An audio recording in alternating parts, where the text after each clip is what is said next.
तिरचरित शब्द का वास्तविक अर्थ केवल स्त्री के चरित्र से नहीं जुड़ा है, बल्कि यह दर्शाता है कि समाज में स्त्रियों को किस संदेह और अपमान का सामना करना पड़ता है। हमें सच्चाई को समझने और न्याय करने में धैर्य रखना चाहिए। चलिए आपको एक रियल स्टोरी सुनाते हैं। राजगढ़ राज्य अपनी समृद्धि और न्याय प्रिय के लिए प्रसिद्ध था। यहाँ के राजा बीरेंद्र सिंह न केवल पराक्रमी योद्धा थे, बल्कि न्याय और धर्म के पथ पर चलने वाले शासक भी थे। उनकी पत्नी महारानी रत्नावली अपनी सौंदर्य और बुद्धिमत्ता के लिए जानी जाती थी, परंतु महल के भीतर एक ऐसी घटना घटी जिसने पूरे राज्य को हिलाकर रख दिया। यह कहानी विश्वास, प्रेम और धैर्य की एक मार्मिक गाथा है। चलिए इस कहानी को सुनते हैं।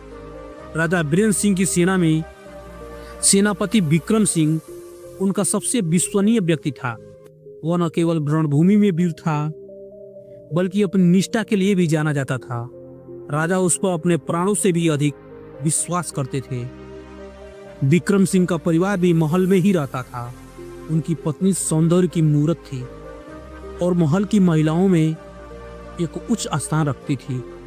राजा की पत्नी महारानी रत्नावली सुंदरता की देवी मानी जाती थी। उनकी कोमल वाणी और मधुर स्वभाव ने सभी का हृदय जीत लिया था। परंतु महल में एक व्यक्ति ऐसा था जो उनकी सुंदरता से मोहित हो चुका था। वह था सेनापति विक्रम सिंह। विक्रम सिंह को यह एहसास हो चुका था कि वह महारानी की ओर आकर्षित हो रहा है, परंतु यह आकर्षण धीरे धीरे एक विकृत जुनून में बदल रहा था। उसने कई बार अपनी भावनाओं को दबाने की कोशिश की, परंतु उसकी नीयत अब खराब हो चुकी थी। एक दिन राजा बीरेंद्र सिंह को युद्ध के लिए राज्य से बाहर जाना पड़ा। जाते समय उन्होंने अपनी पत्नी को विक्रम सिंह की सुरक्षा में दिया। राजा को इस बात का जरा भी आभास नहीं था कि जिस व्यक्ति को वो अपने भाई समान समझते हैं, वह उनके जीवन का सबसे बड़ा विश्वासघात करने वाला था।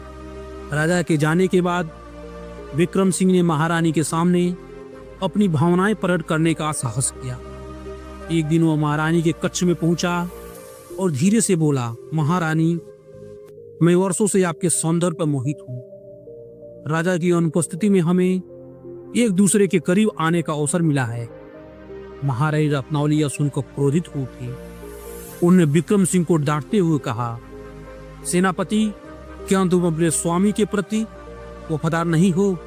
राजा ने तुम पर जो विश्वास किया है, तुम उसे तोड़ रहे हो। विक्रम सिंह ने हाथ जोड़कर कहा, महारानी, प्रेम पर किसी का वश नहीं चलता। मैं वर्षों से आपके प्रति अपने प्रेम को दबाए बैठा था, परंतु अब और सहन नहीं कर सकता। महारानी को यह सुनकर घोर आश्चर्य और दुख हुआ। उन्होंने विक्रम सिंह को महल से निकल जाने को कहा, परंतु विक्रम सिंह का अहंकार आहत हो चुका था। वह अपमानित महसूस कर रहा था और उसने बदला लेने की ठान ली। राजा बीरेंद्र सिंह जब युद्ध से लौटे तो विक्रम सिंह ने उनके कान भरने शुरू कर दिए। उसने कहा, महाराज, जब आप युद्ध भूमि में वीरता दिखा रहे थे, तब महल में आपकी पत्नी ने एक विश्वासघात किया है। मैंने स्वयं महारानी को एक अन्य पुरुष के साथ गुप्त वार्तालाप करते हुए देखा है। राजा बीरेंद्र सिंह सुनकर स्तब्ध रह गए। उन्हें अपनी पत्नी पर पूरा विश्वास था, परंतु विक्रम सिंह उसका सबसे विश्वसनीय व्यक्ति था। विक्रम सिंह ने अपने षड्यंत्र को पूरा करने के लिए कुछ झूठे गवाह भी तैयार कर लिए। उन्होंने महल के कुछ नौकरों को धन का लालच देकर झूठा बयान दिलवाया कि महारानी रत्नावली का किसी और के साथ प्रेम संबंध था। राजा के हृदय में शक का बीज बो दिया गया। उन्होंने महारानी से कुछ पूछे बिना ही उन्हें कारागार में डलवा दिया। महल में हलचल मच गई। पूरे राज्य में यह खबर फैली कि महारानी को विश्वासघात के आरोप में बंदी बना लिया गया है। महल की दासियों को भी यह विश्वास नहीं हो रहा था कि महारानी ऐसा कर सकती हैं। राजा को अंदर ही अंदर गलानी महसूस हो रही थी। एक दिन उन्होंने सोचा कि स्वयं इस बात की पुष्टि करें। वे गुप्त रूप से उस नौकर से मिले जिन्होंने महारानी के विरुद्ध गवाही दी थी। जब राजा ने उन नौकरों से सख्ती से पूछताछ की तो सच्चाई सामने आ गई। नौकरों ने बताया कि उन्हें विक्रम सिंह की डर और लालच में झूठी गवाही दी थी। यह सुनकर राजा को अपार दुख हुआ। उन्हें एहसास हुआ कि उन्होंने बिना जांच पड़ताल किए अपनी पत्नी पर संदेह कर लिया। राजा ने तुरंत महारानी को कारागार से मुक्त किया और उन्हें क्षमा मांगी। महारानी राजा को क्षमा कर दिया। उनका हृदय इस विश्वासघात से टूट चुका था। राजा ने उसी समय विक्रम सिंह को दरबार में बुलवाया।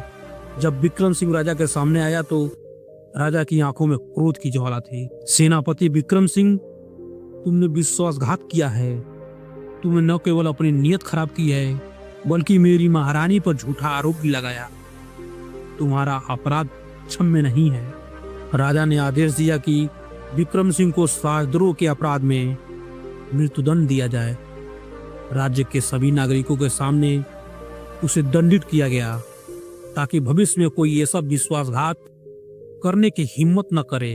राजा बीरेंद्र सिंह ने महारानी को पुनः महल में सम्मान पूर्वक स्थापित किया, लेकिन महारानी के हृदय में जो घाव लग चुका था वह कभी नहीं भर पाया। उन्होंने राजा से कहा, महाराज, एक स्त्री के चरित्र पर संदेह करना बहुत सरल है, परंतु उनका विश्वास प्राप्त करना कठिन है। मैं महल में तो रहूंगी, परंतु मेरा हृदय अब इस संबंध में पहले से जैसा नहीं रहेगा। राजा इस सत्य को स्वीकार कर दुखी हो गए। उन्होंने कहा, जीवन भर इस गलती के लिए स्वयं को दोषी माना। यह कहानी हमें सिखाती है कि बिना प्रमाण के किसी पर विश्वासघात का आरोप नहीं लगाना चाहिए। संदेह का बीज किसी भी संबंध को नष्ट कर सकता है और एक बार विश्वास टूट गया तो पुनः जोड़ना असंभव हो जाता है। स्त्रियां चरित्र शब्द का वास्तविक अर्थ केवल स्त्रियों के चरित्र से नहीं जुड़ा है, बल्कि यह दर्शाता है कि समाज में स्त्रियों को किस तरह संदेह और अपमान का सामना करना पड़ता है। हमें सच्चाई को समझने और न्याय करने में धैर्य रखना चाहिए।